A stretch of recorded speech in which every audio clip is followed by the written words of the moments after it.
My heart is broken for the people of Uvalde, those parents who lost children, those loved ones, all those friends, neighbors who are suffering.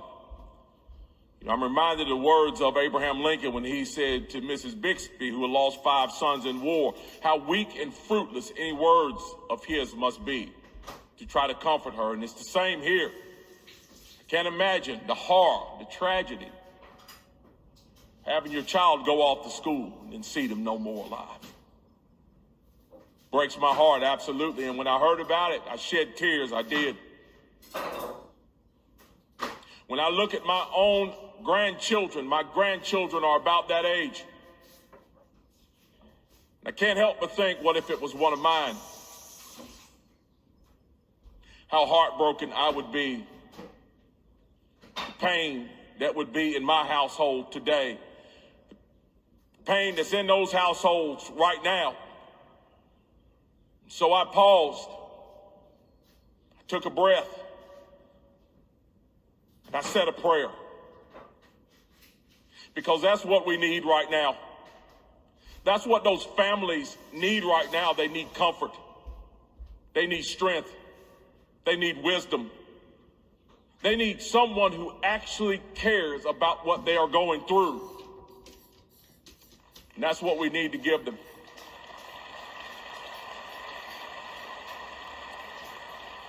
But you know, when I look at my grandchildren, I am also reminded of why I am a law-abiding, armed, patriotic American.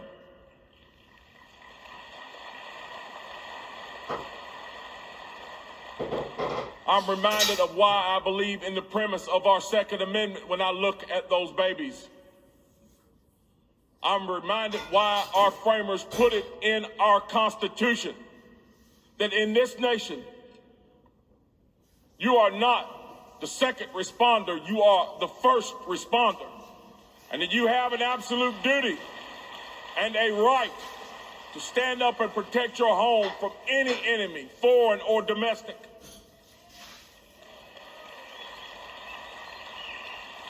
And so, I am here today, much to the chagrin of many of the leftists back home in my state, who thought I should cower and stay home and not come here and continue to protect that right for those law-abiding citizens back home in North Carolina and for the law-abiding citizens of this nation.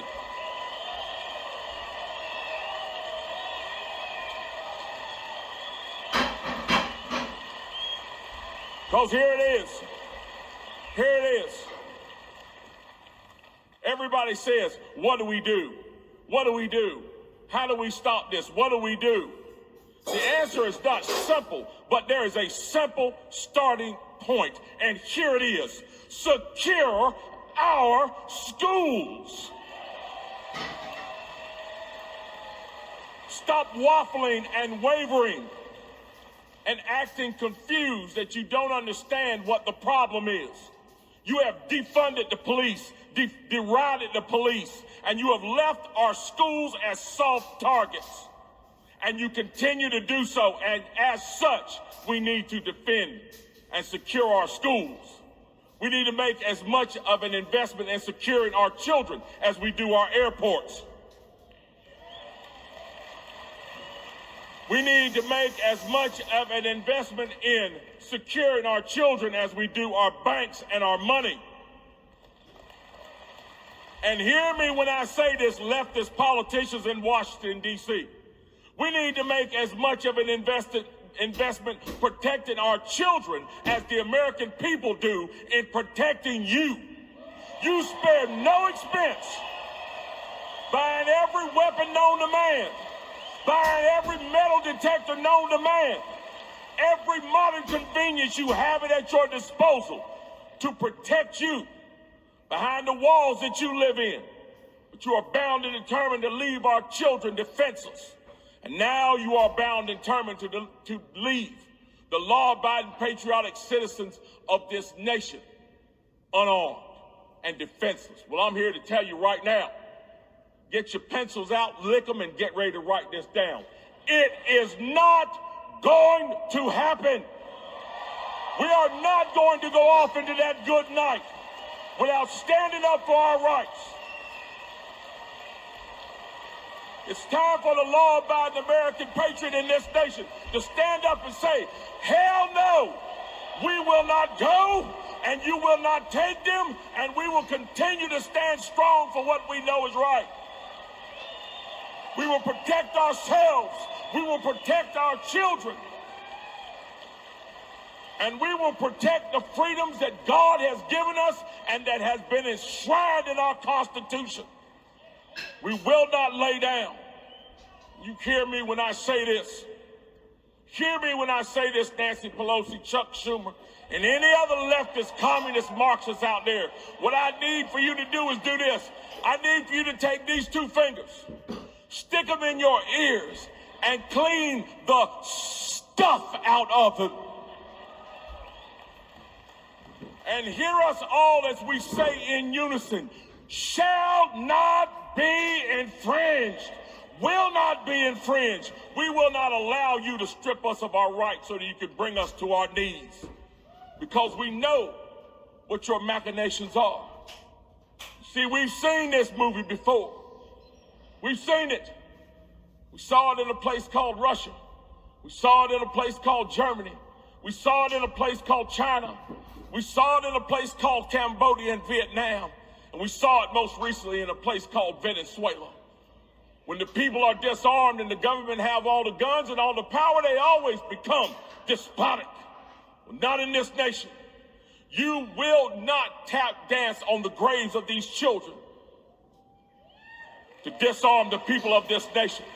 In fact, if you put as much energy into doing that as you do with that political tap dance, into securing these schools and shoring them up and stop making excuses, Mike could make a dent on this. So guys, here's what I'm going to leave with you today. Don't be afraid. The newspaper asked me before I left home, was I coming to the NRA convention? My answer was yes. And the reason why I was going was to defend the rights of law-abiding citizens in my state and across this nation. Because, guys, it's time for us to stand up and push back. The lies that have been told and continue to be told are not only threatening to strip our rights away from us, they are literally causing life to be lost on the streets. See, down in Uvalde, Beto O'Rourke didn't care about those children. He was willing to spit in their faces for political purposes. The news media stands silent. Children are killed in Chicago at genocidal rates. They stand silent. But as soon as they take a chance, as soon as they see a chance, take a shot at their political enemies, they're Johnny on the spot, and they're right there ready to do it. Well, we need to be bold. We need to stand up, because on this side, we have the solutions. And it's time for us to start pushing those solutions. And it starts with protecting our children in our schools. Time for messing around is over, folks. And the time for blaming law-abiding citizens should have never begun. It's time to put the blame where it goes, which is at the shooter's feet. And it's time to look towards those ineffective elected officials who refuse to move and do the right thing, but instead take the easy way out. If any way out, it needs to be them out of office. And we need to replace them with some law-abiding folks who are going to stand up for us. So guys, don't be weary in well-doing, and do not be afraid to stand up for what's right. Because what we're standing up for indeed is right. Stand strong, stand brave, stand proud. Do not back down, and never forget, shall not be infringed. That is our motto. If guns That's what we will are fight to for. blame God bless you all. for the mass God bless shooting Texas. of God innocent, bless- beautiful children, then why is the government not disarming itself? If guns are the problem, why does America have nuclear weapons? Do you see the gaslighting here? They know that the very reason that they have these weapons and this ammunition is because it is a deterrent to other nations. It makes them stop in their tracks before even thinking of attacking America. And so having those tools in their arsenal, even if they do not use it, is beneficial. It is a protection. That is why the Second Amendment was created, to protect American people against the tyranny of the possibility that their own government could one day turn against them. We know by the history of America that weapons of warfare, technology, was used to subdue and enslave races of people. It is by the power of the firearm only that they were able to enslave people for hundreds of years, Black Americans. Were it not for their weaponry of the American government, that would never have been possible. It was an unfair fight.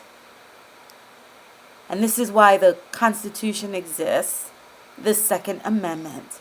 It is the best that humans have. And the Constitution says that Americans have the right to defend themselves against enemies, both foreign and domestic. So, just as America has their own weaponry, their nuclear bombs, as a deterrent to every country that may be their enemy, to warn them, don't mess with us. We will defend ourselves. The American people have the right to have those deterrents towards their own government. Is it not possible that America, the government of America, its politicians, would not turn against their own people? Are we that naive to really believe the gaslighting, the reverse psychology, the mind control that is being used on the American people is so strong right now? The arrogance of the leaders that we gave power to, for them to take that power and abuse it and turn it against their own people.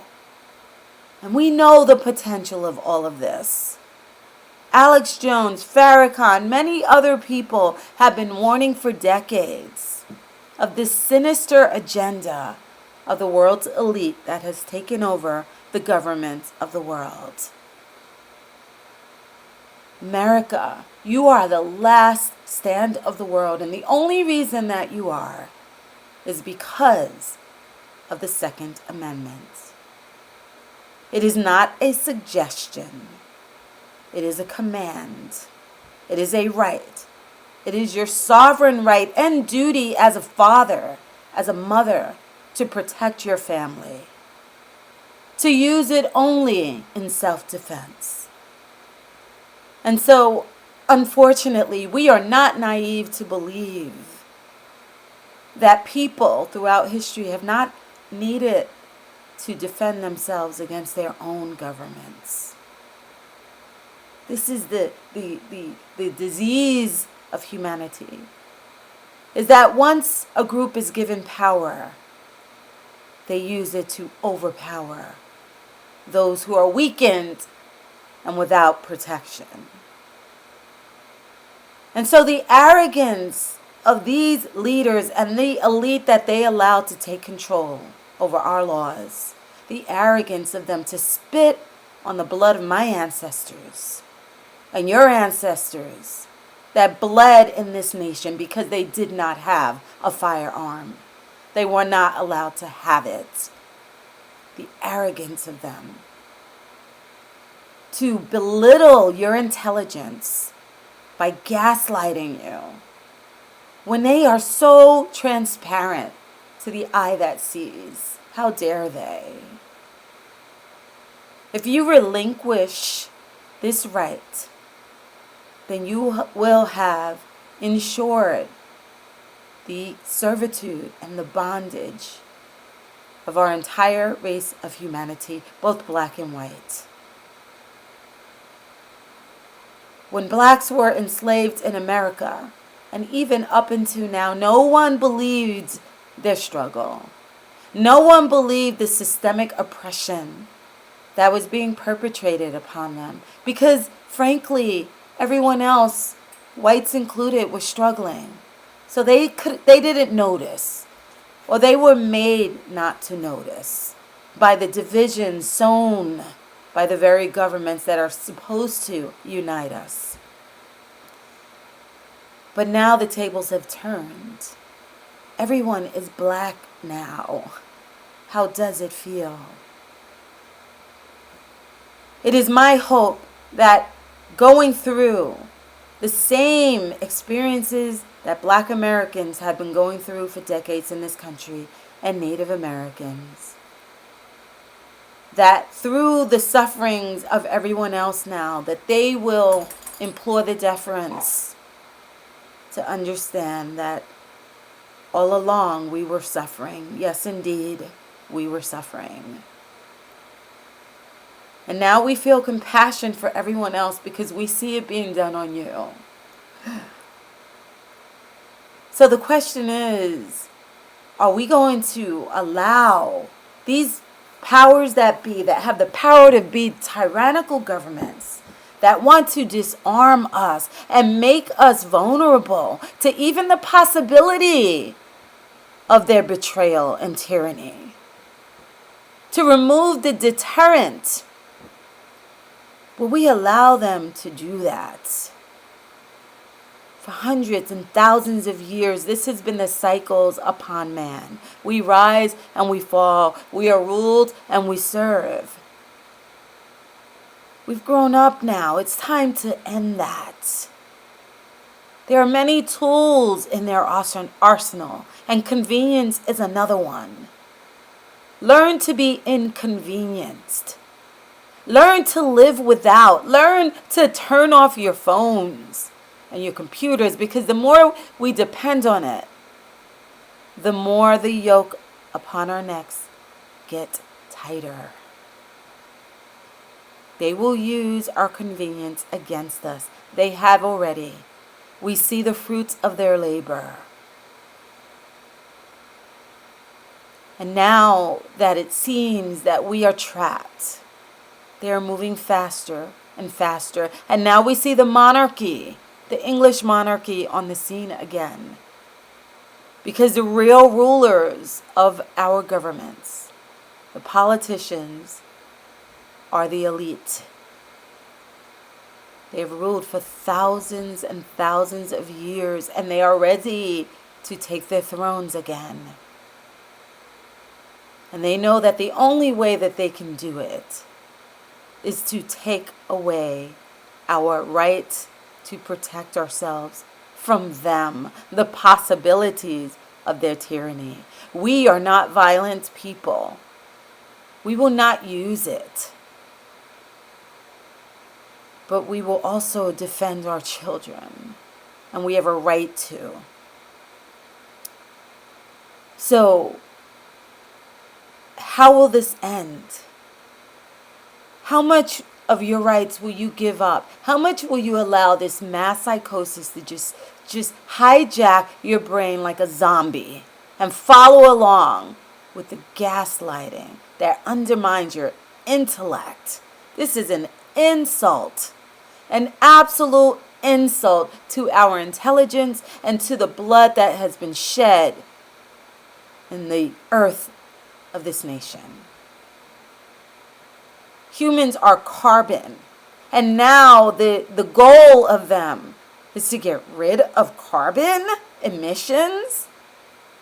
Do you see what is going on here? There is a much bigger picture which is tied into my work. Wednesday, I will have a discussion, And it will be, ask Vera anything, and we will tie it all in together. In the meantime, if you are a law-abiding citizen, if you do not perpetrate evil and hurt upon anyone else, but you feel and you know you have a right to defend yourself and your children, our children of the future, if you do not want them to be slaves and go back into bondage, whether they are black or white, then you will consider exercising your constitutional rights to bear arms and never sell them and never get rid of them. The age of Aquarius can go either way, guys. I've spoken about this before. The planets at this time are speaking deception by our leaders, political corruption, the naivete of the people, like a magical spell being put upon the people. And the opposition to that, which is the other possibility, is that we figure it out and we stop it. If we sink or we swim, it will be our own doing. What is your choice? Look at your babies and ask yourself if you could see them starving and be okay. If you could see them enslaved and in bondage and be okay. If you could see the yoke upon their necks and be okay. Ask yourself that. They are looking to you for their future. And what we leave them here on this planet depends on what we do now. Be courageous like the gentleman that spoke at the NRA meeting. The NRA, one of their agendas in the very beginning of their inception was to help freed black slaves defend themselves. They were terrorists after us. And so they created part of the NRA to help them arm themselves. Will we allow them to take that away from us so that they can do it again? I hope the answer is no. Open up your eyes. Decipher and translate the gaslighting. Say no to the arrogance of the elite class.